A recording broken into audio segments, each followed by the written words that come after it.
Big boss Malayalam season 7 റിവ്യൂയിലേക്ക് സ്വാഗതം. ലാലേട്ടൻ വന്നു. ലാലേട്ടൻ ആദിലോട് ചോദിച്ചു, എന്തുകൊണ്ടാണ് അനീഷിനോട് ഇങ്ങനെയൊക്കെ പെരുമാറുന്നത് എന്നുള്ള രീതിക്ക് ചോദിച്ചു. അപ്പോൾ ആദില പറയുകയാണ്, എനിക്ക് വന്നിട്ട് ഭയങ്കര ദേഷ്യം വന്നു, അതുകൊണ്ടാണ് ഞാൻ ഇങ്ങനെ പെരുമാറുന്നത് എന്നുള്ള രീതിക്ക് സംസാരിക്കുന്നുണ്ടായിരുന്നു. അപ്പം അനീഷിനോട് ചോദിച്ചു, അനീഷ് എന്തുകൊണ്ടാണ് ആദില നിങ്ങളോട് ഇങ്ങനെയൊക്കെ പെരുമാറുന്നത് എന്നുള്ള രീതിക്ക് ചോദിച്ചു. അനീഷ് പറയാണ്, എന്നോടൊരു വ്യക്തി വൈരാഗ്യം ഉള്ളിൽ വെച്ചിട്ട് പ്രവർത്തിക്കുന്ന മാതിരി ഉണ്ട് ലാലേട്ടാ. കാരണം ഞാൻ ഉറങ്ങുന്ന സമയത്ത് എൻ്റെ മേത്ത് ക്രീമൊക്കെ കൊണ്ടുവന്ന് തേക്കുന്നുണ്ട്. ഞാൻ കിച്ചണിൽ വെസൽ ടീമിലേക്ക് എന്താണ് പാത്രം കഴുകാൻ വിളിക്കുമ്പോൾ വരില്ല. അവിടെ വന്ന് എച്ചി വെള്ളം എൻ്റെ മേലെ തെറിപ്പിക്കുക. ഒരു ഗെയിം കളിക്കുന്ന സമയത്ത് ടേബിളിൻ്റെ മേലെ കയറി ഇരിക്കുക. ഞാൻ എന്ത് പറഞ്ഞാലും അവിടെ വന്നിട്ട് ഞാൻ പറയണതൊന്നും അനുസരിക്കാണ്ട് എന്തിനും എൻ്റെ പില്ലോനെ എടുത്തെറിയുക. ഇതൊക്കെ ചെയ്തുകൊണ്ടേ ഉണ്ട്. പ്രത്യേകമായിട്ട് എൻ്റെ മേലൊരു വ്യക്തിവൈരാഗ്യം ഉള്ള മാതിരിയാണ് എനിക്ക് ഫീൽ ആയത്. പിന്നെ ഞങ്ങൾ ജയിൽ ടാസ്കിലേക്ക് പോയ സമയത്ത് ഞങ്ങൾ തമ്മിൽ പറഞ്ഞ് കോംപ്രമൈസ് ആയിട്ടുണ്ട്. ഇപ്പം എനിക്ക് വലിയ പ്രശ്നമില്ല എന്നുള്ള രീതിക്കാണ് അനീഷ് ലാലേട്ടനോട് പറഞ്ഞത്. അപ്പോൾ നമ്മളെ അനീഷ് ഇങ്ങനെ പറഞ്ഞതുകൊണ്ട് നമ്മളെ ആതിരയില്ലേ, ആതിരനെ പറയുന്നത് നമ്മുടെ അനുമോളും ഷാനവാസും കൂടിയിട്ട് പറയുകയാണ്, ഭയങ്കര ഒരു കുട്ടിക്കളിയാണ് അത്ര ചെയ്തതൊക്കെ. അയ്യോ, ഈ ഉപദ്രവിച്ചൊക്കെ കുട്ടിക്കളിയും ഇഷ്ടക്കൂടുതലും കൊണ്ടാണെന്ന്. നിങ്ങൾക്ക് ഇതിൽ യോജിക്കാൻ പറ്റുന്നുണ്ടോ? ഈ ഒരു വാക്കിൽ യോജിക്കാൻ പറ്റുന്നുണ്ടോ?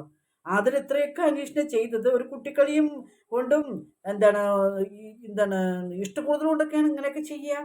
ഇത്രത്തോളം ഒരുപാട് ഇഷ്ടമാകുമ്പോൾ ഇങ്ങനെയൊക്കെ ചെയ്യും ആരെങ്കിലും? അയ്യോ, നമ്മൾക്കിത് സഹിക്കാനേ പറ്റിയില്ല. നിങ്ങളുടെ ഒപ്പീനിയൻ എന്താണെന്ന് വെച്ചാൽ പറയൂ. ലാലേട്ടൻ പറഞ്ഞു, അതിൽ ഇഷ്ടക്കൂടുതലുകൊണ്ട് ഇങ്ങനെയൊക്കെ ചെയ്യാന്ന് വെച്ചാൽ അന്വേഷണം ചെയ്യുകയാണെങ്കിൽ നൂറ നിങ്ങളോട് എങ്ങനെയാണ് ആദില ഇഷ്ടക്കൂടുതലാകുമ്പോൾ ഇങ്ങനെയൊക്കെ പെരുമാറുക എന്നുള്ള രീതിക്ക് ചോദിച്ചു. അപ്പം നമ്മൾ ആദില പറയുകയാണ്, ലാലേട്ട ഞാൻ പെട്ടുപോയി ലാലേട്ട, ഇനി സഹിച്ചേ പറ്റുള്ളൂ എന്നുള്ള രീതിക്ക് നമ്മൾ ആദില പറയുന്നു. സോറി, നൂറ പറയുന്നു. ഈ ഒരു വാക്ക് മതിയല്ലോ അവർക്ക് വലിയൊരു പാരയാവാൻ. അവൾ പെട്ടെന്ന് പറഞ്ഞു പോയതാണ്. അതിൽ അപ്പം തന്നെ നമ്മുടെ ആദരിക്കും അനുമോളൊക്കെ ഇങ്ങോട്ട് ഫേസ് അങ്ങോട്ട് മാറുന്നുണ്ടായിരുന്നു. നൂറ് എന്താ ഇങ്ങനെ പറയുന്നുള്ള രീതിക്ക് അവർക്ക് ഫേസ് മാറുന്നുണ്ടായിരുന്നു അവിടെ. പെട്ടെന്ന് നൂറ് പറഞ്ഞു ഈ ഒരു വാക്ക്. എന്തുകൊണ്ടാണ് നൂറ് ഇങ്ങനെ പെട്ടെന്ന് പറഞ്ഞതെന്ന് അറിയുന്നില്ല. പിന്നെ അഭിലാഷും ജിഷനും വളരെ സങ്കടപ്പെട്ട് വിഷമിച്ച് കരഞ്ഞ് എന്നിട്ടാണ് അവർ പുറത്ത് പോയത് തന്നെ. നന്നായി കളിക്കുന്ന ആൾക്കാരാണല്ലോ ഇവരൊക്കെ. ഇവരിത്രയും പെട്ടെന്ന് പുറത്തു പോകുമെന്ന് നമ്മൾ ഒരു കാലം വിചാരിച്ചില്ല. വളരെ അൺഫെയർ ആയിട്ടാണ് കളിക്കുന്ന പോലെയാണ് അവിടെ തോന്നിയത്. ഇവര് പാതി പോലും കളിക്കാത്തവരൊക്കെ അവിടെ ഉണ്ടല്ലോ. അപ്പൊ ഈ നന്നായി കളിക്കുന്നവർക്ക് എന്തുകൊണ്ട് ഈ പുറത്ത് പോയത്? ഇതൊക്കെ PR വർക്കിന്റെ കളിയാണോ എന്ന് നമുക്ക് തോന്നുക. ലക്ഷ്മി ഫസ്റ്റേ ലാലേട്ടൻ വിളിച്ച് പറഞ്ഞല്ലോ, ലക്ഷ്മി സേവ് എന്ന്. ലക്ഷ്മി സേവ് എന്ന് പറഞ്ഞതുമേ ഹൗസ് മേറ്റ്സ് എല്ലാവർക്കും കൂടെ ഷോക്കായി. ലക്ഷ്മി സേവോ എന്നുള്ള രീതിക്ക് ലക്ഷ്മിയെ പേടിച്ചു ഫസ്റ്റ് ഒരു നിമിഷം.